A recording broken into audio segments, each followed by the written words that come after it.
Hello అండి. Praise the lord అందరికీ.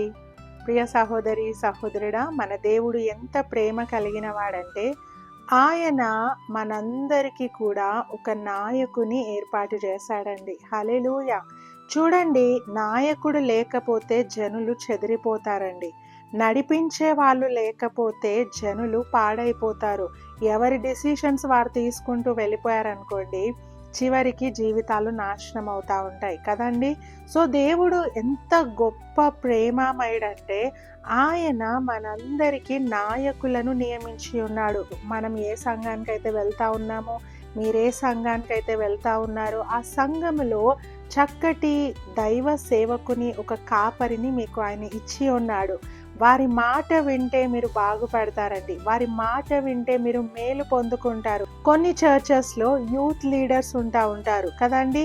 యవన నాయకులు ఉంటారు. నాయకుడు ఏం చేస్తాడంటే, ఆ మందను సరి అయిన మార్గంలో నడిపిస్తాడండి. నాయకుని యొక్క లక్షణం ఏంటంటే, దేవుని యొక్క మార్గంలో ఆ మందను నడిపించాలి. సో, ఈ నాయకులు చేసే పని ఏంటంటే, ఈ మందను దేవునికి సమీపంగా తీసుకొని వెళ్తా ఉన్నారు. దేవుని రాజ్యంలో వాళ్ళు ఎట్టి పరిస్థితిలో ఉండాలి అని ఈ నాయకులు ఎంతగానో ప్రయాసపడతా ఉన్నారండి.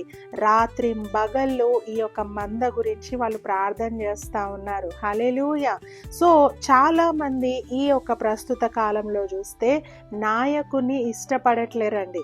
చాలామంది లీడర్స్ని ఇష్టపడట్లేరు, సేవకులను ఇష్టపడట్లేరు, కాపరిని ఇష్టపడట్లేరు. ఎందుకంటే, మాకు ఎవ్వరి నిర్ణయాలు మాకు సంబంధం లేదు, మా సొంత నిర్ణయాలు మేము తీసుకుంటాము, మేము ఒకరు నడిపించే మార్గంలో మేము నడవము, మాకు నచ్చిన మార్గంలో మేము వెళ్తామని చాలామంది యవనస్తులు, పెద్దవాళ్ళు సొంత నిర్ణయాలతో జీవితాలు పాడు చేసుకుంటా ఉన్నారండి. హల్లెలూయా!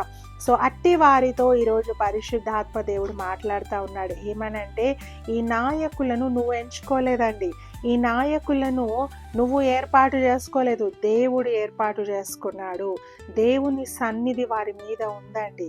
దేవుని ఆత్మతో వాళ్ళు నింపబడ్డారు. ఆ సేవకులు కానీ, నాయకులు కానీ, ఎవరైతే యూత్ లీడర్స్గా ఉంటా ఉన్నారో, పాస్టర్స్గా ఉంటా ఉన్నారో, వీళ్ళందరినీ దేవుడు ఏర్పాటు చేసుకున్నాడు. దేవుడు తన ఆత్మతో వాళ్ళని నింపుకున్నాడు. దేవుడు వాళ్ళను మీ మీద నాయకులుగా నియమించాడు. కారణం ఏంటంటే, వాళ్ళు మిమ్మల్ని దేవునిలో నడిపిస్తారని. మీరు వారి మాట వినకపోతే ఎన్నో ఆశీర్వాదాలు కోల్పోతా ఉన్నారండి. ఎన్నో బ్లెస్సింగ్స్ కోల్పోతా ఉన్నారు. చాలామంది ఆశీర్వాదాలంటే ధనం అనుకుంటారు, ఉద్యోగం అనుకుంటారు. ఇవి కాదండి. ఆశీర్వాదం అంటే దేవుడిచ్చే నెమ్మది, సమాధానము, ఆరోగ్యము, బలము, శక్తి, ఇవండి నిజమైన ఆశీర్వాదాలు. ఈరోజు నీ జీవితంలో నెమ్మది లేదంటే, సమాధానం లేదంటే, బహుశా నువ్వు నీ యొక్క నాయకునికి అవిధేయత చూపిస్తూ ఉన్నావేమో. బహుశా నీ సేవకునికి, నీ సంఘ కాపరికి నువ్వు విముఖుడవై ఉన్నావేమో. వారి మీద నువ్వు పగ పెట్టుకొని, వారి మీద ఏదో రాంగ్ ఇంటెన్షన్ పెట్టుకొని, నీ సంఘ కాపరి నుండి నువ్వు దూరంగా వెళ్తా ఉన్నావేమో. ఎక్కడెక్కడో పరిగెత్తుతా ఉన్నావేమో. నో అండి, వాళ్ళు నీ కోసము ప్రతిరోజు దివారాత్రములు వాళ్ళు నీ కోసం ప్రార్థిస్తూ ఉన్నారు. వారు మీరు తప్పు చేసినప్పుడు వాళ్ళు సరి చేస్తూ ఉన్నారు. కారణం ఏంటంటే, వాళ్ళు మిమ్మల్ని దేవునికి సమీపంగా తీసుకొని వెళ్తా ఉన్నారు. వాళ్ళకి లాభం ఏమీ లేదండి.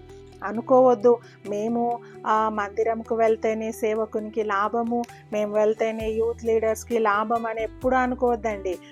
ఎందుకంటే వాళ్ళ రివార్డ్, వాళ్ళ బహుమానం దేవుడు ఆల్రెడీ సిద్ధపరిచాడు. బలా నమ్మకమైన మంచి దాసుడా అనే ఆ యొక్క రివార్డ్ దేవుడు ఆల్రెడీ సిద్ధపరిచాడు. దేవుడు వాళ్ళకు బహుమానం ఇస్తాడు. కానీ కోల్పోయేదెవరు? బహుమానం కోల్పోయేదెవరండి?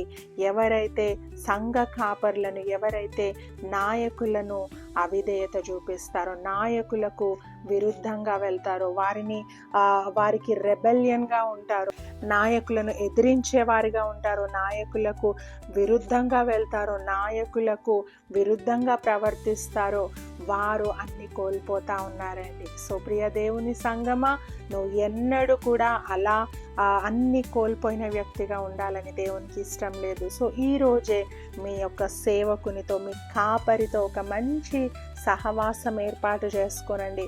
మీ యొక్క యూత్ లీడర్స్తో మంచి రిలేషన్షిప్ మెయింటైన్ చేయండి. వాళ్ళు మీకోసం ప్రార్థిస్తారు, మీ తప్పులను సరిచేస్తారు, మిమ్మల్ని బలపరుస్తారు, మిమ్మల్ని ఎంతో ఉన్నత స్థానానికి వారు తీసుకొని వెళ్తారు. ఎందుకంటే దేవుని నడిపింపు వాళ్ళు కలిగి ఉన్నారు. ఎందుకంటే దేవుని ఆత్మతో వాళ్ళు నింపబడ్డారు కాబట్టి వాళ్ళను దేవుడు బలపరుస్తూ ఉంటే వాళ్ళు మిమ్మల్ని బలపరుస్తారు. ప్రియ దేవుని సంగమ, నీలో ఉన్న ప్రతి నెగిటివ్ థాట్ని తొలగించి నీ సంఘ కాపరికి, నీ యూత్ లీడర్స్కి నువ్వు విధేయత చూపించు. వాక్యం చదువుకుందాం. హెబ్రీలకు రాసిన పత్రిక 13:17. మీ పైన నాయకులుగా ఉన్నవారు లెక్క అప్పచెప్పవలసిన వారి వలె మీ ఆత్మలను కాయుచున్నారు.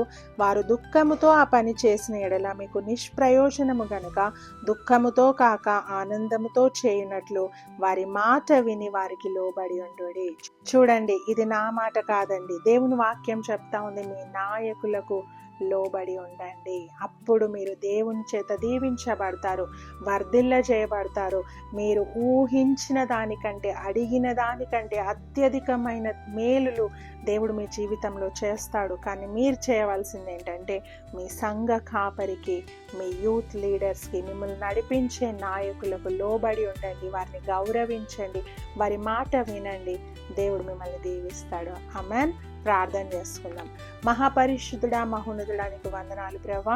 ఈ యొక్క ఉదయకాల సమయంలో ప్రభా చక్కటి వాక్కు ద్వారా మమ్మల్ని దర్శించినందుకే నీకు వందనాలు.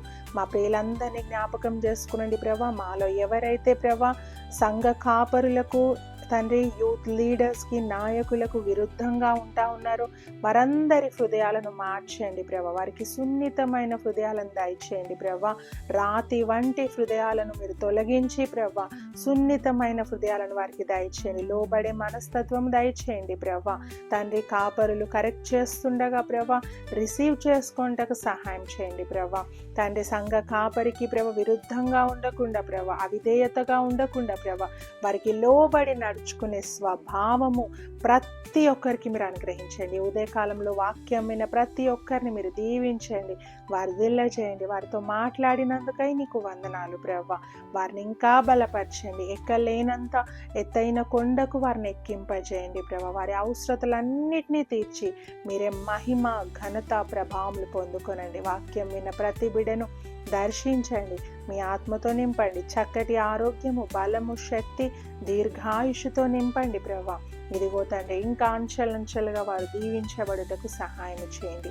నీకే సమస్త మహిమ, ఘనత, ప్రభావాలు చెల్లిస్తూ నజరేయుడైన యేసుక్రీస్తు నామమున ప్రార్థించి వేడుకుంటున్నాం తండ్రి. Amen. Hallelujah. God bless you.